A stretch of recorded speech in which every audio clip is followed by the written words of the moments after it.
दोस्तों नमस्कार। आज हम आपको जीएस की महत्वपूर्ण ट्रिक के बारे में चर्चा करेंगे। तो पहली ट्रिक है डीएनए और आरएनए का निर्माण कैसे होता है। तो डीएनए और आरएनए का निर्माण जो है ट्रिक के माध्यम से देखिए। जैसे डीएनए लिखा हुआ है, डीएनए से और डीएनए की प्रक्रिया बनने की क्या कहलाती है? तो रिप्लिकेशन कहलाती है। आपसे प्रश्न में पूछा जाए डीएनए से डीएनए बनने की क्रिया को क्या कहते हैं, तो रिप्लिकेशन कहते हैं। अगला है जो है डीएनए से आरएनए बनने की क्रिया को क्या कहते हैं। तो क्या लिखा गया है, डीएनए से आरएनए के बनने की, डीएनए से आरएनए बनने की प्रक्रिया को ट्रांसक्रिप्शन कहते हैं। और प्रोटीन बनने की अंतिम क्रिया को क्या कहते हैं, जो है ट्रांसलेशन कहते हैं। ये अधिकतर परीक्षाओं में एनटीपीसी हो गया, आरआरबी की सभी परीक्षाओं में ज़्यादातर पूछे जाने वाले प्रश्न हैं। तो इस तरह से ट्रिक के माध्यम से, एक डायग्राम के माध्यम से आप लोग समझ सकते हैं कैसे होता है। एक बार फिर देख लीजिए, डीएनए से डीएनए बनने की प्रक्रिया को क्या कहा जाता है, रेप्लिकेशन। और डीएनए से आरएनए बनने की प्रक्रिया क्या कहलाती है, ट्रांसलेशन। और आरएनए से प्रोटीन बनने की प्रक्रिया को क्या कहते हैं, ट्रांसलेशन। चलिए हम नेक्स्ट ट्रिक पर चलते हैं। एक शानदार ट्रिकों में से एक है जो पूछा जाता है, तनु का रूपांतरण कैसे होता है। और इसको हम एक ट्रिक के माध्यम से याद करेंगे जिससे हर समय आपको याद रहेगा। इसकी ट्रिक क्या है, आओ पिया अब हल्के हल्के। इसकी ये ट्रिक है, शानदार ट्रिक है। तो आ से होगा आलू, ओ से हो जाएगा ओल, पिया से हो जाएगा प्याज, आ से हो जाएगा अदरक, बा से हो जाएगा बंडा, हल से हो जाएगा हल्दी, के से हो जाएगा केसर। तो आप सभी लोगों को याद हो चुका होगा ऐसी ट्रिक। आओ पिया अब हल्के हल्के, आलू, ओल, प्याज, अदरक, बंडा, हल्दी, केसर, इन सभी में तना पाया जाता है। तो चलिए हम अब नेक्स्ट ट्रिक पर चलते हैं। एक शानदार ट्रिकों में से है जो है, जल में घुलनशील विटामिन कौन सी है और वसा में घुलनशील विटामिन कौन सी है। तो याद करने की ट्रिक क्या है, भूमिका चावल, या आप शार्ट में रख सकते हैं बीसी, याद रख सकते हैं। बीसी मतलब विटामिन बी, विटामिन सी, जल में घुलनशील। और वसा में कौन कौन सी हैं विटामिन जो घुलनशील होती हैं, अधिक, या ए डी ई के आप याद रख सकते हैं। तो ए से A vitamin, E vitamin, vitamin D, vitamin के, ये चार हैं जो वसा में घुलनशील हैं। और जल में घुलनशील विटामिन बी सी, यानी विटामिन बी और विटामिन सी। चलिए अब हम नेक्स्ट ट्रिक पर चलते हैं। अगली नेक्स्ट ट्रिक है रक्त एवं उसके गुण। तो जो है ट्रिक क्या है, अब ग्राही ओ दाता। अब ग्राही मतलब अब मीन्स ए बी, ग्राही मीन्स सर्वग्राही रक्त समूह होता है। और ओ दाता मतलब ओ से ओ हो गया, और सर्वदाता डोनर है, ए बी एक्सेप्टर है। तो इस तरह से ट्रिक से याद कर सकते हैं। अगला है रक्त के थक्का बनाया, ये ट्रिक है, यानी विटामिन के रक्त को थक्का बनाने में सहायक करता है। और आगे कुछ महत्वपूर्ण बिंदु रखे गए हैं जो है क्या है, तो फाइब्रिनोजन नामक प्रोटीन रक्त को थक्का बनाने में मदद करता है। फाइब्रिनोजन प्रोटीन, ये फाइब्रिनोजन जो है नामक प्रोटीन है, ये रक्त को थक्का बनाने में मदद करता है। और हिपैरिन प्रोटीन जो है शरीर के अंदर रक्त को जमने नहीं देता है। हिपैरिन प्रोटीन, ये दोनों शरीर के अंदर होना आवश्यक है। अगला चलिए नेक्स्ट ट्रिक पर। आगे है रक्त समूह की खोज किसने की थी, पूछा जाए प्रश्न में। तो रक्त समूह की खोज जो है लैंड स्टीनर और बीनर ने किया था। और रक्त परिसंचरण तंत्र की खोज पूछा जाए तो विलियम हार्वे ने की थी। ऐसी ही छोटी छोटी ट्रिक के साथ आप सभी लोग पढ़िए और पढ़ने में मज़ा भी आएगा और याद भी हो जाएगा। चलिए एक शानदार ट्रिक से एक और देखते हैं, क्या है पाचन तंत्र से स्रावित एंजाइम और संबंधित अंग। तो क्या है मुंह से माल्टा पेरे पिप्सी। तो मुंह से माल्टा यानी जो है मुंह से जो है माल्टेज और टा से टाइलिन, ये दोनों एंजाइम निकलते हैं, स्रावित होते हैं।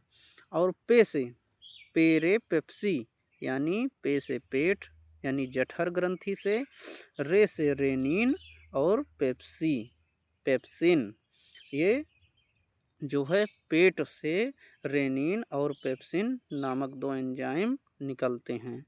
और यदि आपको ये ट्रिक अच्छी लग रही हो तो चैनल को सब्सक्राइब लाइक शेयर ज़रूर करिएगा। चलिए अब हम नेक्स्ट ट्रिक पर चलते हैं। आगे है कशेरुकी का उत्सर्जी अंग। तो आंत वचा की फेल, ये ट्रिक है। आप सभी लोग बार बार इस ट्रिक को देखेंगे तो ज़्यादा बार फिर याद हो जाएगा बढ़िया से। आंत वचा की फेल आप सभी लोगों को कठिन लग रही होगी, लेकिन बार बार पढ़ने से फिर याद हो जाएगी। चलिए आंत वचा की फेल ट्रिक है। तो आंत से आंत्र, वचा यानी त्वचा, की से किडनी, फे से फेफड़ा, ला से लीवर, जो है कशेरुकी का उत्सर्जी अंग है। ये कशेरुकी जीव जंतुओं का उत्सर्जित अंग आंत, त्वचा, किडनी, फेफड़ा, लीवर, ये है। अगला देखिए ट्रिक धमनी एवं सीरा द्वारा प्रवाहित रक्त होता है APVI आप भी, ये ट्रिक है। ऑर्टा यानी धमनी से शुद्ध रक्त बहता है प्योर, AP यानी ऑर्टा, P से प्योर शुद्ध रक्त। और वेन सिरा कहते हैं इसको, इसमें अशुद्ध रक्त प्रवाहित होता है। तो इस तरह से याद कर लीजिए आप भी यानी APVI।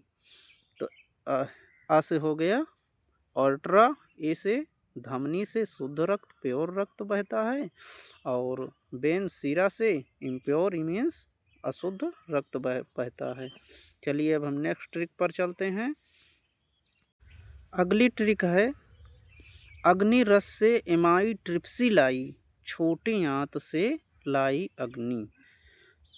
और पहला देखिए लाई अग्नि यानी अग्नाशय से जो है कौन से एंजाइम निकलते हैं, एमाइलेज, एमाई से एमाइलेज, ट्रिप्सिन, आगे देखिए लाइपेज, यानी 3 एंजाइम जो है अग्नाशय से निकलते हैं, एमाइलेज, ट्रिप्सिन, अगला कौन सा है लाइपेज। ये 3 जो है एंजाइम अग्नाशय से निकलते हैं।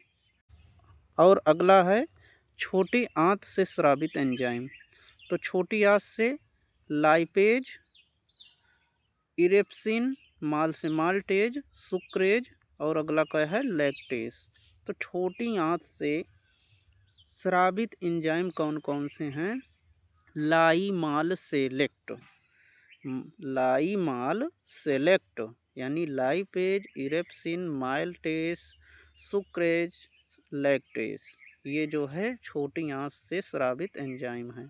और ऊपर दिया गया था अग्नाशय से स्रावित एंजाइम एमाइलेज, ट्रिप्सिन, लाइपेज, इमाई ट्रिप्सिलाई, इमाई अग्नि एमाई ट्रिप्सिलाई यानी इमाइलेज, ट्रिप्सिन, लाइपेज। और छोटी आंत से हो गया निस्रावित एंजाइम लाइमाल सेलेक्ट यानी lipase, erepsin, maltase, sucrase, lactase. चलिए अब नेक्स्ट ट्रिक पर चलते हैं। और आगे कुछ महत्वपूर्ण ये बिंदु है। दूध से के पाचन में रेनिन सहायक होता है और पूछा जाता है बार बार प्रश्न, दूध के पाचन में कौन सा एंजाइम सहायक होता है, तो रेनिन। और ट्रिप्सिन एवं इरिप्सिन प्रोटीन के पाचन में सहायक होता है। प्रोटीन के पाचन में सहायक क्या होता है पूछा जाए तो ट्रिप्सिन इरिप्सिन, और जो है दूध के पाचन में पूछा जाए एंजाइम रेनिन सहायक होता है। चलिए अब हम नेक्स्ट ट्रिक पर चलते हैं। आगे है ट्रिक, बहुत बढ़िया ट्रिक है। कब लैब हो गाय का दूध, यानी जो है कब कार्बोहाइड्रेट लैबोमिल लैक्टोज, गाय के दूध में पाया जाने वाला जो है कार्बोहाइड्रेट और लैक्टोज, ये गाय के दूध में पाया जाता है। पोषक तत्व कार्बोहाइड्रेट लैक्टोज, कब लैब हो गाय का दूध, कब से कार्बोहाइड्रेट और लैक्टोज जो है गाय के दूध में पाया जाता है। आगे देखिए एक शानदार ट्रिक है, अक्सर पूछा जाता है आरआरबी के पेपर में। मंत्र मूत्र में गंध यूरिया संग, मूत्र में गंध यूरिया संग, यानी मूत्र में जो गंध का कारण होता है, मूत्र में यूरिया की उपस्थिति के कारण। बार बार ये प्रश्न पूछा जाता है साइंस में, तो इस तरह से आप याद कर लीजिए। अगला आगे देखिए, और ये लास्ट स्लाइड है, तो क्या है, पीला पीन उजला सीन लाल टमाटर लाइकोपिन, पीला पीन उजला सीन लाल टमाटर लाइकोपिन, ये जो है ट्रिक है। पीलापन जो है घी दूध में जो होता है लाइकोपिन के कारण होता है। आप सभी लोगों को अब पता हो गया होगा कि जो है घी और दूध में जो पीलापन होता है लाइकोपिन के कारण होता है। दूध का जो उजलापन होता है, उजला सफ़ेद होता है केसीन के कारण, और लाल टमाटर जो होता है, जो टमाटर का लालपन जो है लाइकोपिन के कारण। तो आप सभी लोगों को याद हो चुका होगा कि लाइकोपिन के कारण घी दूध का पीलापन होता है और टमाटर का लाल रंग लाइकोपिन के कारण होता है। चलिए अब हम नेक्स्ट ट्रिक पर चलते हैं। आप सभी लोगों को यह वीडियो अच्छी लग रही हो तो सुरेश सर मैथ क्लासेस को आप सभी लोग सब्सक्राइब करके रखिएगा। छोटा बड़ा बोलपिया रेफ्लेसिया, तो छोटा बड़ा बोलपिया रेफ्लेसिया, इसकी शानदार ट्रिक है कि सबसे छोटा पुष्प, छोटा बोलपिया, छोटा जो है बोल यानी बोलपिया, और बड़ा पिया रेफ्लेसिया, सबसे बड़ा फूल जो होता है पुष्प रेफ्लेसिया का होता है। सबसे छोटा पुष्प बोलपिया और सबसे बड़ा पुष्प पूछा जाए तो रेफ्लेसिया का होता है। अब सभी लोगों को यह वीडियो अच्छी लगी हो तो कृपया लाइक शेयर सब्सक्राइब ज़रूर करिएगा, और जो भी इसमें त्रुटि रह चुकी होंगी आप सभी लोग उसको क्षमा करिएगा। और यदि आपका जब सवाल है तो कमेंट बॉक्स में ज़रूर लिखिएगा। तो चलिए अब हम वीडियो को बंद करते हैं। जय हिंद, जय भारत।